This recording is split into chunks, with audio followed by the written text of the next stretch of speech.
going, compared to expectations when you came in? Yeah, our guys are working hard every day, morning, noon, and night.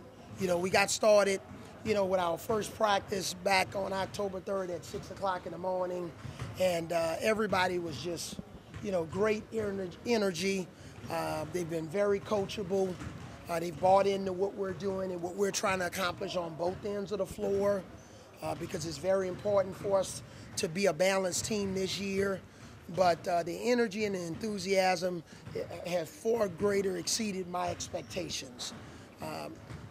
In terms of execution, we still have a ways to go. That's to be expected.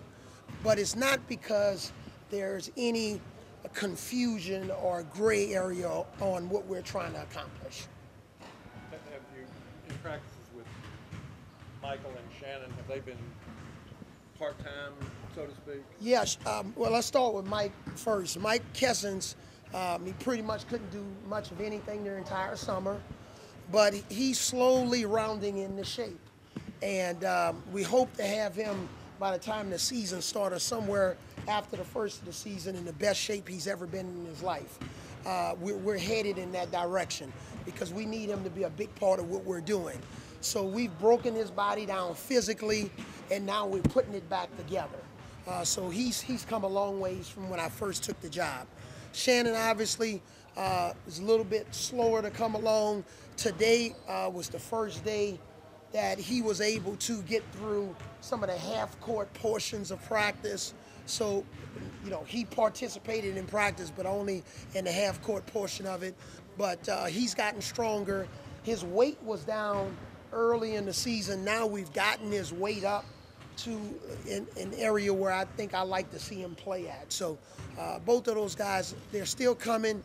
We hope by the time that we play our scrimmage that those guys will be ready to, that they'll be 100% ready to go.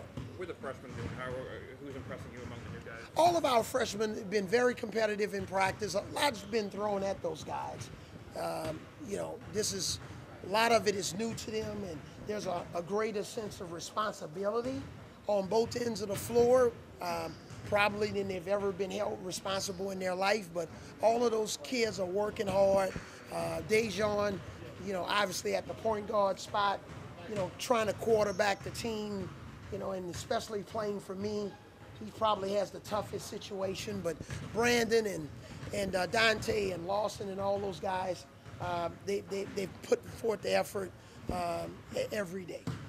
Practicing with the 20-second shot clock, how have the guys been getting used to that? You know what?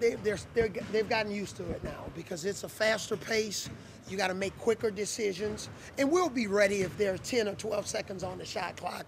We have packages that'll should work if we can just make some shots during those situations. But they enjoy our style of play.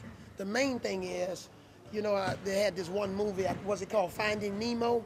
We got to just make sure we find Jimmy and not allow Jimmy to get lost in the pace of play. Just about the punches, a lot of what you're doing right now just geared towards getting players used to the up-tempo pace and the pace of the Yeah, and the main thing is just trying to build confidence in playing with a 30-second shot clock.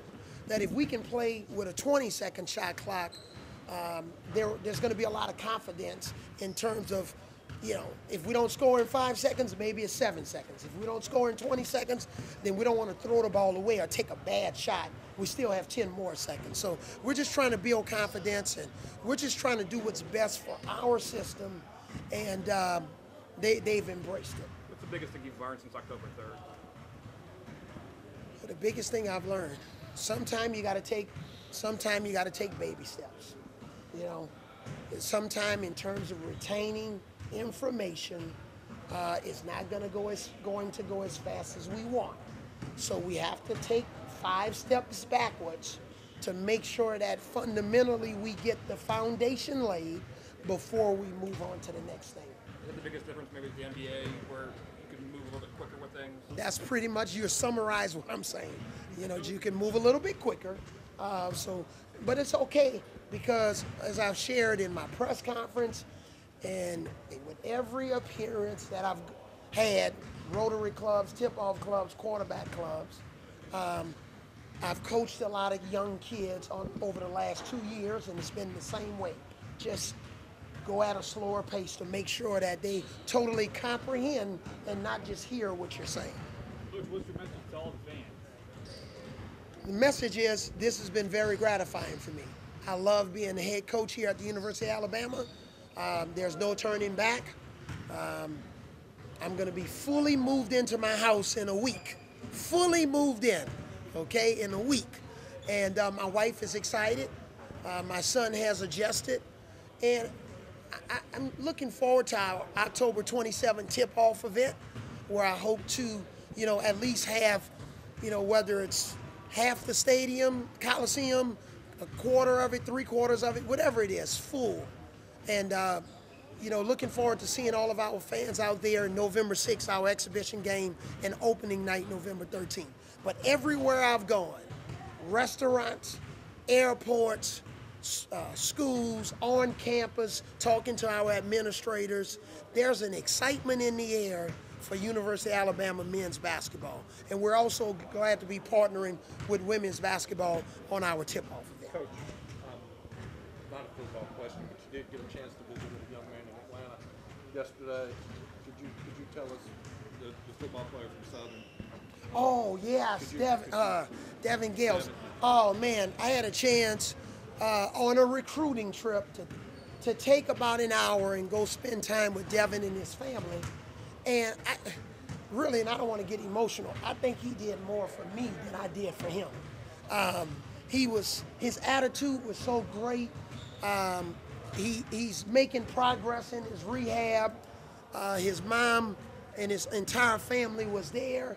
And I'm glad he lifted my spirits about life. He thought I lifted his spirits, but he's got a long road ahead. But every day, again, he's gaining a yard. He's gaining a yard, and I believe one day he's going to walk again. And so I was very encouraged by his attitude. How did that get? So a couple more questions. Excuse me. How did that get set up?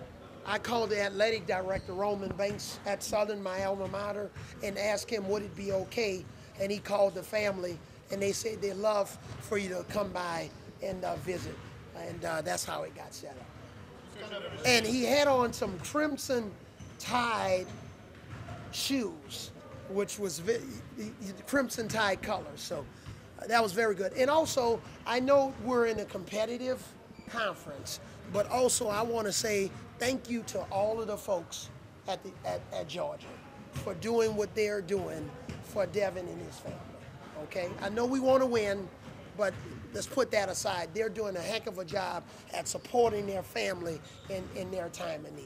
Coach, I noticed you were encouraging the guys come off screen, take an open shot from the outside. Have you found they were hesitant to do that maybe from a different style of play from a year ago? Maybe so, and I think it's a daily reminder.